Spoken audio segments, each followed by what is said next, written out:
Hello everyone and welcome back to my channel at colourful notes. मेरा नाम प्रीति है और आज एक बार फिर मैं निकल चुकी हूँ मेरे सफ़र में। और जहाँ तक आप लोग को पता चले गया हो कि मेरे हाथ में है ये पासपोर्ट, तो मैं जा रही हूँ किसी इंटरनेशनल डेस्टिनेशन में, वो भी एयर एशिया के फ़्लाइट से। तो आप काफ़ी लोगों को पता चले गया होगा कि मैं कहाँ जा रही हूँ। 2 घंटे की पावर नैप लेने के बाद मुझे अब ऐसा लग रहा है कि जल्द से जल्द मेरा फ़्लाइट लैंड हो जाए और मैं कुछ खाऊँ, क्योंकि मुझे लगी है बहुत ज़ोर से भूख। मैं आ पहुँची हूँ DMK एयरपोर्ट में और हम यहाँ से अब डायरेक्ट जाएंगे पटाया। और एंट्री करते ही आपको दिखा दिया जाएगा कि कौन से रूट पे आपको जाना है। एंड यहाँ पर लिखा हुआ है visa on arrival, so do not get confuse. Just आपको आपका बायोमेट्रिक्स लेंगे, आपका पासपोर्ट देखेंगे and you are all set to explore Thailand.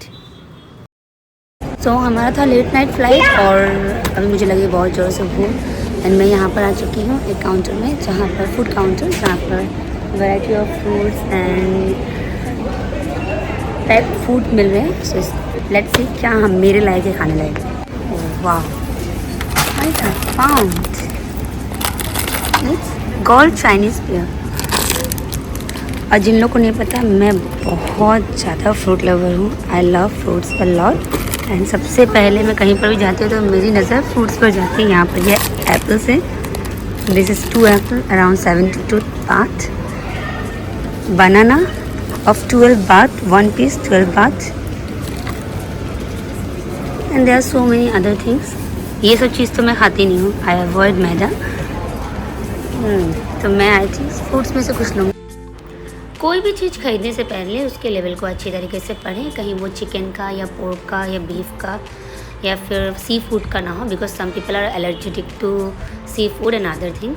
और जो लोग नहीं खाते वो इसे अवॉइड करें। सुबह सुबह की पहली coffee at DMK airport, refreshing. तो हम लोग का कैब आ गया था और अब हम लोग डायरेक्ट पटाया जाएंगे यहाँ से। फाइनली मैं होटल पहुँच चुकी हूँ। मैं गाड़ी में पूरी तरीके से सो गई थी, इसलिए मैं कोई भी वीडियो शूट नहीं कर पाई। और होटल में आते ही सबसे पहले मैंने किया अर्ली चेक इन और उसके बाद डायरेक्टली मैं पहुँची स्विमिंग पूल के एरिया के पास, क्योंकि यही होटल का एक एरिया होता है जो मुझे सबसे ज़्यादा अट्रैक्ट करता है।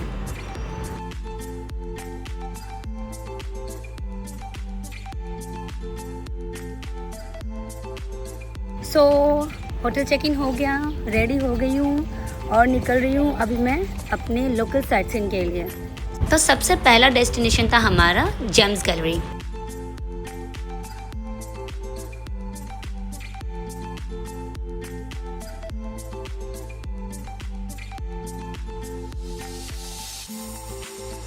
Side there is no photography, no videography. So ना फोटो क्लिक कर सकते हैं ना वीडियो बना सकते हैं। जेम्स गैलरी के अंदर आपको वैरायटी ऑफ ज्वेलरीज देखने को मिलेगा और बहुत ही यूनिक पैटर्न में। और यहाँ पर आपको अपने लव वंस के लिए अगर आप कुछ खरीद के लेकर जाना चाहते हैं तो एक कॉर्नर में आपको गिफ्टिंग आइटम्स भी मिलेंगे।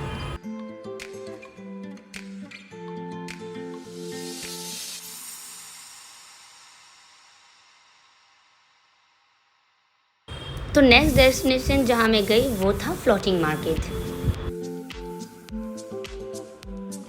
फ्लोटिंग मार्केट का एंट्रेंस इतना ही सुंदर था और बहुत ही यूनिक तरीके से इसे डेकोरेट किया गया था। यहाँ पर प्लास्टिक के बोतल से इसे पूरी तरीके से सजाया हुआ था। एंट्री करते ही ये मार्केट बहुत ही सुंदर दिख रहा था। इसकी पूरी तरीके से फ्लोरिंग वुडन थी।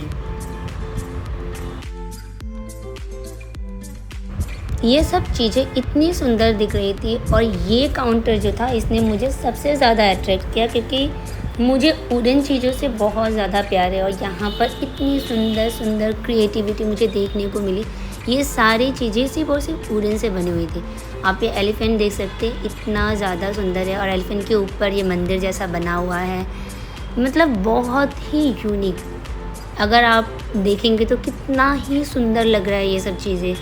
और सबसे मुझे ज़्यादा जो अट्रैक्ट किया वो ये था कुशन कवर, इन लोगों ने जैसे मुझे बताया।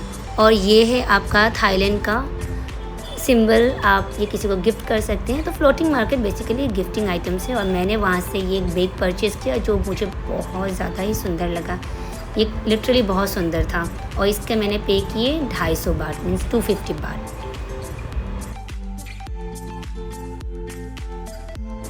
शॉपिंग करने के बाद मैं और आफरीन जो कि मेरी ट्रैवल पार्टनर थी, हम दोनों गए नारियल पानी पीने। वो बड़ी कंफ्यूज थी, उसे लग रहा था कि नारियल पानी इतना मीठा कैसे हो सकता है, कहीं इसमें चीनी तो नहीं मिला हुआ है। लेकिन बाद में हमें पता चला कि इसमें चीनी एडेड नहीं है, वहाँ की नारियल पानी एक्चुअली इतना ज़्यादा मीठा होता है। और हम दोनों ने नारियल पानी एंजॉय किया और पानी पीने के बाद हमने उसकी मलाई भी खाई और इट वाज सो यमी, बहुत ही ज़्यादा मीठा था एंड ये बहुत ज़्यादा फुलफिलिंग था। अब मैंने वहाँ पर देखा पानी में चलता हुआ ये गाड़ी। सबसे ज़्यादा हमारा जो टाइम लिया वो था फ्लोटिंग मार्केट, क्योंकि वहाँ पर एक एक यूनिक चीज़ें मुझे देखने को मिल रही थी। उसके बाद मैंने देखा वहाँ पर बिक रहा था ग्रिल्ड ऑस्ट्रिच मीट। खाने वाले सब कुछ खाते हैं, अगर आप ट्राई करना चाहते हैं तो ज़रूर खाइए। और उसके बाद यहाँ पर स्ट्रीट में कॉर्न और कोकोनट पैनकेक मिल रहा था और यहाँ पर आफरीन हवा बन रही थी क्योंकि उसे लग रही थी बहुत गर्मी। मैंने इसे लास्ट टाइम ट्राई किया था, ये काफ़ी ज़्यादा टेस्टी होता है। इस बार मैं खा नहीं पाई क्योंकि मेरी पेट ऑलरेडी फुल थी और मैंने ऑलरेडी नारियल पानी पिया हुआ था। थाईलैंड में आकर अगर आपने स्कॉर्पियो नहीं खाया तो आपने बहुत अच्छा काम किया, क्योंकि मुझे बहुत ज़्यादा मतलब इस काउंटर को मैं हमेशा अवॉइड करती हूँ। और इस काउंटर के बाद आता है फेमस काउंटर क्रोकोडाइल मीट का, जिसके बारे में बात तो सभी लोग करते हैं लेकिन खाते बहुत कम हैं।